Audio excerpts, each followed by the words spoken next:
Nah, kita masuk ke metode yang ketiga, yaitu metode secant. Nah, metode secant ini tuh mirip sama metode Newton, ya. Cuman bedanya, kalau di metode secant itu, kita butuh dua initial condition, ya, yaitu X1 dan X2.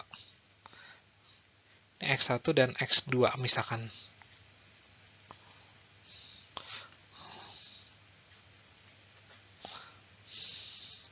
Nah, kenapa kita butuh dua initial condition? Karena di metode secant itu kita tidak mengasumsikan bahwa si F itu punya turunan.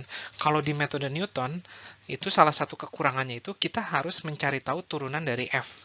Tapi kalau di metode secant, kita tidak perlu tahu turunan dari F ya. Nah, ini F-nya itu ini, fungsi F-nya itu ini. Nah, kita bisa mengestimasi turunan dari F, yaitu dengan menggunakan ini, rumus ini. Fx2 min X1 ya ini, atau gradien ya. Nah, kita bisa mengestimasi turunan dari F2 ya. Turunan di Fx2 itu dengan ini. Asalkan X1 dan X2 itu cukup dekat ya, seperti ini. Nah, jadi untuk mencari tahu X3, nah kita tarik garis aja ini nih. Ya, tarik garis ini, terus titik potongkan dengan sumbu X. Nanti X3-nya itu adalah ini nih. Ini X3-nya ya. Nah, untuk mencari X4 ya, kita pakai garis ini nih. Nah, jadi dapat X4. Nah, dan seterusnya. Ya, jadi semoga cukup jelas nih ilustrasi dari metode secant. Nah, formula untuk metode secant itu mirip sama metode Newton. Ini saya akan tulis metode Newton dulu nih. XK plus 1 itu apa? XK dikurangin F di XK dibagi F aksen XK. Nah, permasalahannya di metode secant ini tidak ada F aksen. Nah, F aksennya itu dihampiri oleh ini nih. Berarti adalah Fxk dikurangin Fx ke K sebelumnya. Ini Xk dikurangin Xk min 1. Nah, ini kita ganti ke sini. Nah, berarti Xk plus 1 itu adalah Xk dikurangin Xk min 1 dikali F. K dibagi Xk dikurangin. Nah, ini adalah formula metode secant. Semoga cukup jelas ya penurunan metode secant ini. Berikut ini adalah contoh implementasi dari metode secant dengan contoh yang sama ya, yaitu X min pangkat 6 min X min 1. Ya, nah kita mencari akarnya. Nah, titik awalnya ada dua, yaitu ini X1 sama dengan 2,5 dan X2 sama dengan 2 ya.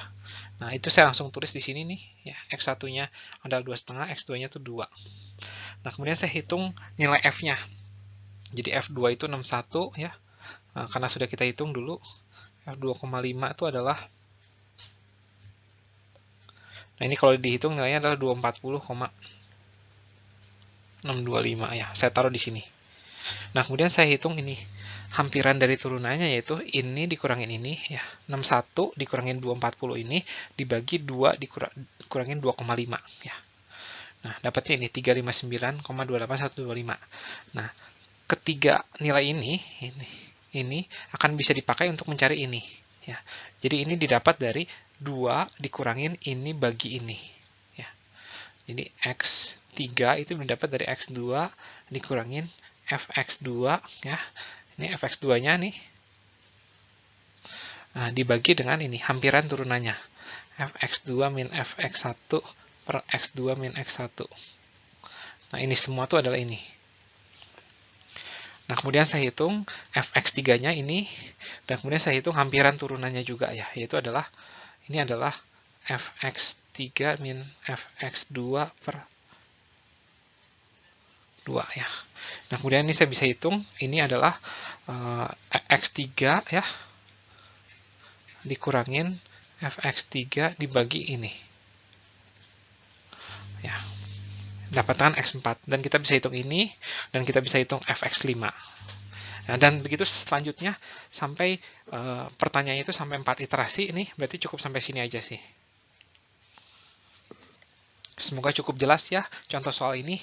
Paling enak memang ngitungnya pakai Excel ya. Tapi lebih enak lagi kalau pakai MATLAB. Kalau pakai tangan agak sedikit ribet, tapi nggak terlalu susah juga kok.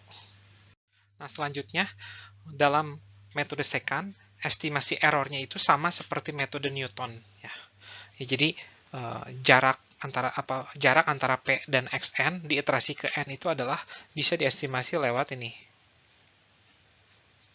Ya. Nah, kemudian orde kekonvergenan dari metode secant itu sedikit lebih cepat dibanding metode bisection, tapi sedikit lebih lambat dibanding metode Newton. Gitu. Karena orde konvergenannya itu adalah ini, EN pangkat 1,618. Ya. Nah, ini nggak akan kita buktikan sih. Nah, A itu adalah suatu nilai, suatu konstanta ya, yang kita nggak tahu. Tapi intinya, EN plus 1, kalau metode Newton itu cepat nih, karena error di tahap selanjutnya itu adalah kuadratik dibanding error di tahap sekarang. Tapi kalau metode secant sedikit lebih lambat dibanding metode Newton, tapi lebih cepat dibanding metode bagi dua. Ya. Nah, yang bagian sebelah kiri ini itu jika akar yang dicari itu tuh akar yang simple atau akar yang berorde 1 ya. Ya. Tapi kalau akarnya berorde 2, metode Newton juga lambat.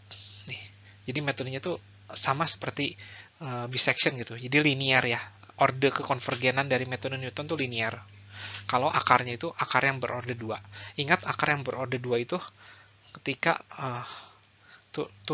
di nilai fungsinya di titik tersebut 0, dan nilai turunannya juga 0, tapi turunan keduanya itu adalah nggak 0.